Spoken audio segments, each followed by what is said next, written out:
پاس یہ اس استعفے کی photo copy ہے، کلر فوٹو کاپی، یہ دستاویز ہے جو آج ان کو وصول ہوئی ہے، اور اس کے ساتھ ہی گورنر ہاؤس کا جو ڈسپیچ ڈپارٹمنٹ ہے، ڈسپیچ اینڈ ڈائری سیکشن، اس کی یہ رسید ہے کہ ان کو یہ وصول ہو گیا ہے۔ اس کے ساتھ ساتھ ٹی سی ایس کے ذریعے بھی ہم نے بھیج دیا، اور پہلے جیسے میں نے عرض کیا گورنر صاحب نے خود یہ تسلیم بھی کر لیا ہے اپنی ٹویٹ کے ذریعے۔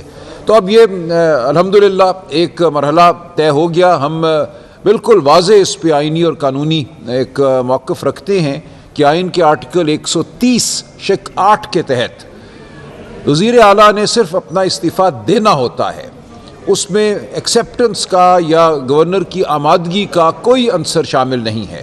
اور اس حوالے سے ہمارے سپریم کورٹ کے فیصلے بھی ہیں کہ جو آئینی عہدے ہیں ان سے استعفیٰ جو ہے وہ اس چیز کا محتاج نہیں ہے کہ اس کو کوئی منظور کرے۔ چیف منسٹر جو ہے وہ گورنر کا کوئی ماتحت افسر نہیں ہے کہ گورنر نے اس کو اجازت دینی ہے چارج چھوڑنے کی۔ جب چیف منسٹر نے اپنے آئینی عہدے سے استعفیٰ دے دیا تو اس کے بعد جو عمل ہے جو آئین میں ہی دیا ہوا ہے کہ اگلے سیشن میں صوبائی اسمبلی کے نیا وزیر اعلیٰ منتخب ہونا ہے۔ خیبر پختونخوا اسمبلی کے رولز ہیں، ان کا بغور ہم نے جائزہ لیا ہے۔ میرے ساتھ ایڈوکیٹ جنرل خیبر پختونخوا بیٹھے ہیں، ہمارے اسمبلی کا جو لیگل ڈپارٹمنٹ ہے ان سے بھی میری گفتگو ہوئی ہے، ہمارے سامنے سپریم کورٹ کی ججمنٹس ہیں۔ تمام قانون کا احاطہ کرنے کے بعد ہم آگے بڑھ رہے ہیں، اور انشاءاللہ پیر والے دن خیبر پختونخوا اسمبلی کا اجلاس ہوگا جس میں سہیل آفریدی صاحب کو نیا وزیر اعلیٰ منتخب کر لیا جائے گا۔ تو اس کے لیے جو آج شیڈیول دینا ہے وہ تمام آج جاری ہو جائے گا خیبر پختونخوا اسمبلی کی جانب سے۔ تو اب یہ مرحلہ طے ہوا۔ ہم سمجھتے ہیں کہ آئینی عمل میں کسی کو کوئی رخنہ نہیں ڈالنا چاہیے۔ جو کچھ افسوسناک یا جذباتی قسم کے بیانات حکومتی اہلکاروں کی طرف سے کل آئے ان کو اب ماضی کا قصہ بن جانا چاہیے۔ یہ صوبہ اپنی نئی لیڈرشپ کے تحت پہلے سے زیادہ عزم کے ساتھ آگے بڑھے گا۔ ہم دہشت گردی کا خاتمہ کریں گے، اس کے لیے جامع پلان دیں گے، کوئی نرم گوشہ نہیں ہے دہشت گردی کے لیے۔ اسی طرح ہم گورننس کے حوالے سے تعلیم ہو، صحت ہو، ہم آگے بڑھیں گے، اور جو کوئی بھی شکایت پیدا ہوئی ہے ماضی میں، اور ہر حکومت کے حوالے سے کوئی نہ کوئی شکایت پیدا ہو جاتی ہے، ہم اس کا ازالہ کریں گے۔ سہیل آفریدی صاحب نہایت پرعزم نوجوان ہیں، ان کا تعلق قبائلی علاقے سے ہے، وہ پہلے وزیر اعلیٰ ہوں گے جن کا تعلق قبائلی علاقے سے ہوگا، اور آپ نے دیکھا قبائلی علاقوں میں کتنی خوشی منائی گئی ہے ان کی نامزدگی پر، اور ان کے انتخاب پر اس سے زیادہ خوشی ہوگی، اور یہ صوبہ انشاءاللہ مزید ترقی کرے گا، دن دگنی رات چگنی۔ تو ہم اب دعا کرتے ہیں کہ اس صوبے میں امن قائم ہو، خون ریزی ختم ہو، اور ایک جامع حکمت عملی کے تحت مل کر یہ صوبہ اور وفاق آگے بڑھیں تاکہ اس خطے سے ہم دہشت گردی کا جو ناسور ہے اس کو ختم کر سکیں۔ اب کوئی اور آئینی تنازع ہم امید کرتے ہیں پیدا نہیں کیا جائے گا۔ عدالتیں بہرحال موجود ہیں، لیکن عدالتوں سے بڑھ کر ہم سمجھتے ہیں عوام کی عدالت موجود ہے، عوام کی حمایت پی ٹی آئی کو حاصل ہے اس صوبے میں، بالخصوص پورے ملک میں۔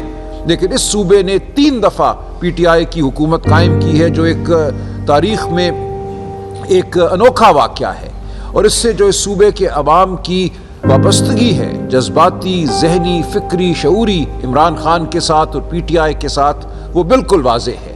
تو کوئی طاقت عمران خان اور اس صوبے کے عوام کے درمیان نہیں آ سکتی، کوئی طاقت پی ٹی آئی اور اس صوبے کے عوام کے درمیان نہیں آ سکتی۔ لہٰذا ہم توقع رکھتے ہیں کہ کوئی نادانی نہیں کی جائے گی، ہوش کے ناخن لیے جائیں گے، اور آئینی عمل کو صحیح طریقے سے آگے بڑھنے دیا جائے گا۔ بہت شکریہ۔ آپ کچھ کہنا چاہیں گے؟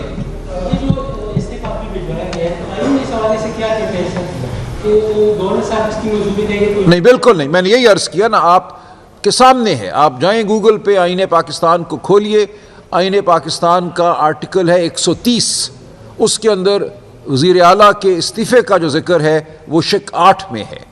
اس میں صرف اتنا لکھا ہے the chief minister may resign his office under his hand، ختم بات، کوئی اس میں منظوری کی بات نہیں ہے۔ اور میں نے عرض کیا اس پہ ججمنٹس ہیں، پوری دنیا کی ہیں، اور ہمارے اپنے سپریم کورٹ کے اس پہ فیصلے ہیں کہ وزیر اعلیٰ کے عہدے کے لیے، اس نوعیت کے آئینی عہدوں کے لیے کوئی منظوری نہیں چاہیے۔ سر اگر منظوری نہیں کی تو پھر اس کا باضابطہ نوٹیفیکیشن تو ضروری ہے، غلط نہیں کوئی ضروری نہیں. دیکھیے یہ تو صرف اطلاع ہوتی ہے. گیزٹ نوٹیفیکیشن کیا ہوتے ہیں؟ گیزٹ نوٹیفیکیشن صرف عوام الناس کو اطلاع ہوتی ہے اور کچھ نہیں ہوتا. گیزٹ نوٹیفیکیشن اس سے کوئی قانون جو ہے وہ بدل نہیں جاتا. جو آئینی حق ہے ایک وزیر اعلیٰ کا اور جو آئینی طاقت ہے ایک وزیر اعلیٰ کی استعفیٰ دینے کی، اس کا گیزٹ نوٹیفیکیشن سے کوئی تعلق نہیں ہے. اور کوئی سوال؟ میں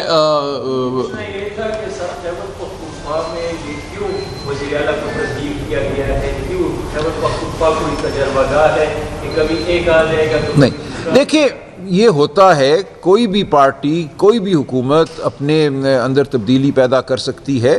ہم یہ سمجھتے ہیں کہ 2 سال کا عرصہ گزرا، اس حوالے سے کچھ تنازعات بھی پیدا ہوئے.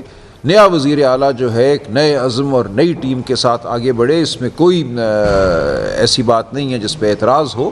یہ ایک سیاسی عمل ہے، یہ ایک جمہوری پارلیمانی عمل ہے. یہ آپ کو بتایا گیا تھا کہ عمران خان صاحب سے بھی ملے تھے، نئی کابینہ کے حوالے سے بھی آپ کے مطابق بتایا جاتا ہے کہ آپ کو کچھ خصوصی ہدایات جاری کی گئی تھی. یہ بتائیے کہ جو نئی کابینہ کا انتخاب ہے وہ کب تک متوقع ہے؟ اور آپ کو بتایا گیا تھا کہ آپ سہیل افریدی سے مل کے نئی کابینہ جی نہیں، کچھ خان صاحب کی ہدایات ضرور ہیں. وزیر اعلیٰ صاحب اپنی کابینہ کا انتخاب کریں گے. خان صاحب کی جو ہدایات ہیں وہ ان تک پہنچا دی گئی ہیں، اس لیے اس میں کوئی بڑا معاملہ نہیں ہے. انشاءاللہ ایک نئی کابینہ ہوگی، اس میں تسلسل بھی ہوگا اور اس میں نئے چہرے بھی ہوں گے.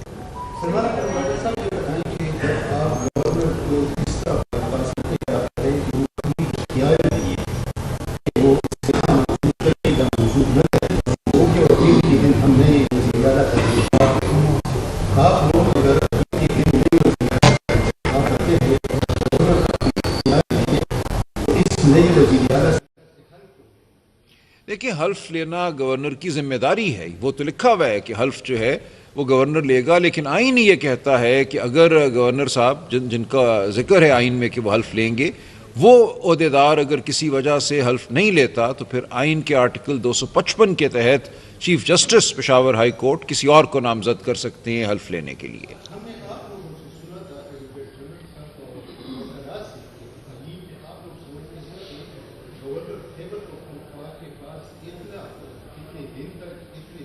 بالکل نہیں،